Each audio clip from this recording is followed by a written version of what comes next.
Rwanda horticultural industry is characterized by an ideal climate and fertile soil, which presents numerous investment opportunities. The country's soil conditions are ideal for various crops, and this sector can provide high returns and create jobs. One of the many byproducts of this industry is rum. The spirit market in Rwanda has been experiencing steady growth over the past few years. This driven by changing customer or consumer preferences and local special circumstances. Why the influx for this local spirit in a landlocked country with a population of just over 13 million? Stay with me as we find out in this episode of Doing Business in Rwanda.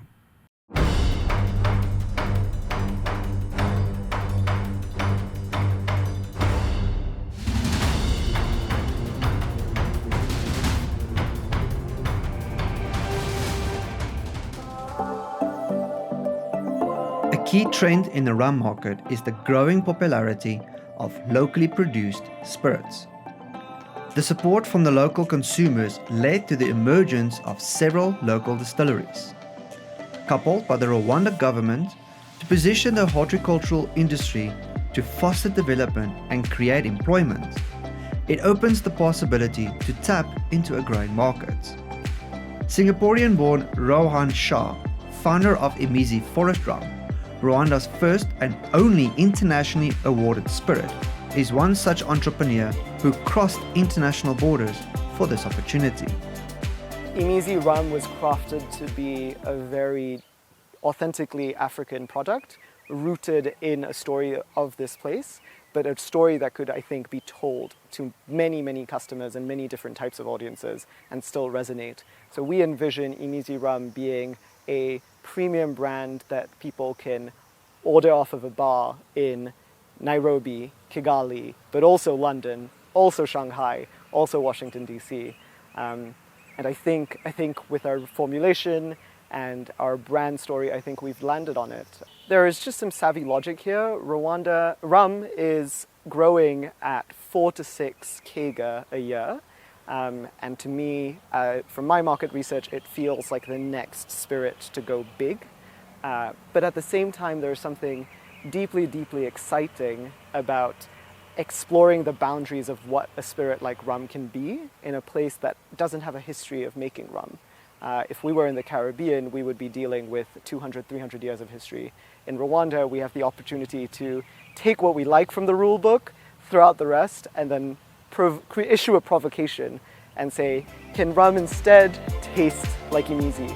Distilleries are focusing the production on using traditional Rwandan ingredients and unique flavor profile, while driven to support local farmers and adding value to Rwanda's economy. It's a little bit of both, right? It's the high-level macro stuff and the low-level boots on the ground, figuring out what works, sort of simultaneously and meeting together. At a high level, we buy our sugarcane from Gakenye district, which I understand produces roughly 15 tons of sugarcane every week. So there is an opportunity for us to grow our production, purchase more sugarcane, while staying connected to the same community that we've been purchasing from. And then on the flip side, it is as simple as visiting Gakenye and collecting the numbers of sugarcane farmers, asking them, we'd like to purchase cane from you. What price would you give us? Would this price be okay? Would this amount be okay? I'm proud to say that we pay sugarcane farmers 3 times the reported commodity price of sugarcane in Rwanda. And I'm perfectly happy to do so because I think that we create a premium product as a consequence. I am cognizant of the fact that we're not just creating a product, especially for some of the herbs that we use that are indigenous and not grown widely, not understood to have economic value. We are creating entirely new value chains. And the last thing I want to do is sabotage ourselves by overselling and then facing supply chain constraints. I am perfectly happy for us to grow incrementally and build out those value chains in support of delivering on that same quality product.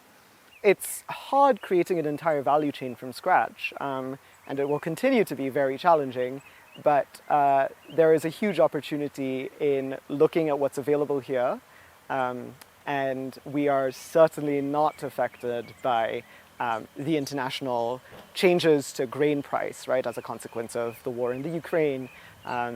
You know, of course, everything has an impact, but I think there is a certain amount of insulation we get from that. In 2019, Rwanda shipped 208 tons of rum. Between 2017 and 2019, rum's exports went up by 8.33%. This growing market share speaks volumes to the local businesses. In terms of market share, I would say that we're a fraction of a percentage, right? You know, we are very, very small right now, and I anticipate us certainly growing in absolute terms, but in relative terms, you know, the rum market currently, global rum market, is sized at about 12 to 14 billion, depending on who you ask. I think we can be a very successful company without necessarily competing or trying to be the Bacardis of the world. In terms of our sales channels, what I discovered is, because we're quite niche, what we've really derived a lot of value out of is trying to take the story directly to consumers. So telling the story through our social media, through brand activations within Kigali has been a great way to welcome people into not just, you know, our product, but into Imizi as an experience. And then additionally, what I found is that because Rwanda has positioned itself as a luxury ecotourism destination, we're really nestled very perfectly into that niche. People have these beautiful, transformative wildlife experiences and then go to these immaculately designed lodges and camps, and we can now step in and say, to crown this immaculate achievement or immaculate experience, would you now like to have a really lovingly distilled, thoughtful beverage? Our initial plan is to grow to a distillery, a small distillery of modest size. Internationally, I would say that that puts us between 3,000 and 6,000 cases a year. What that would look like in terms of our economies of scale is we would see us becoming a radically more efficient, economical operation per bottle. I anticipate that cost of goods sold could go down by half of what it is right now, without us compromising on quality, without us compromising on the specialness of the product. Any businessman, any entrepreneur will tell you that there are challenges, not just to operating a business here, but there are challenges anywhere in the world. It's hard no matter where you do it. What I felt quite strongly is the challenges that I would be faced with here are the challenges I wanted to take on.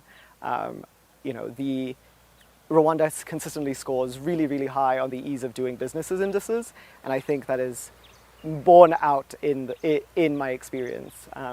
It's taken me a day at most to register the company.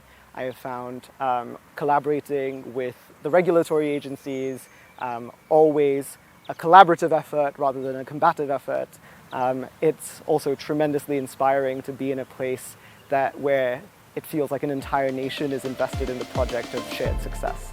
Integrating rum and the shared success mentality into other sectors within the Rwanda government can boost its potential to increase revenues in sectors such as tourism. So with wine tasting as well, right, you can imagine all of the things that draw people to a spirit or beverage experience can apply just as easily to rum. In the same way you might take a gin go on a gin tasting, you could go on a rum educational tour that can bring you into the sugarcane fields, bring you in touch with the herbs we use, really turn Imizi not just into a product in a glass bottle, but into a whole experience. We are in many ways connected to the land, right? And why not then tell the story of the land and our relationship to it through a more tourist-focused experience. Similarly, we can see, with Kigali growing and turning into a much more exciting city, I'd see room for us to offer really elegant, thoughtful mixology experiences. Of course, no startup is smooth sailing from the start.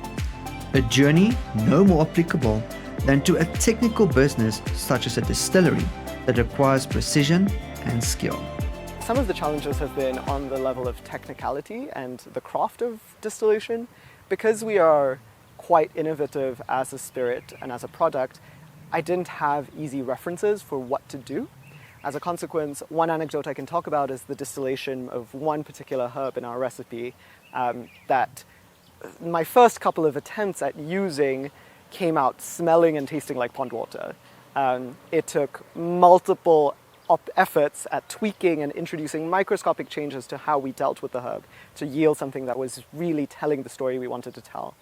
And then on the other side, this business has huge grand ambitions for what we can be, but is right now really a lean, scrappy, bootstrapped endeavor.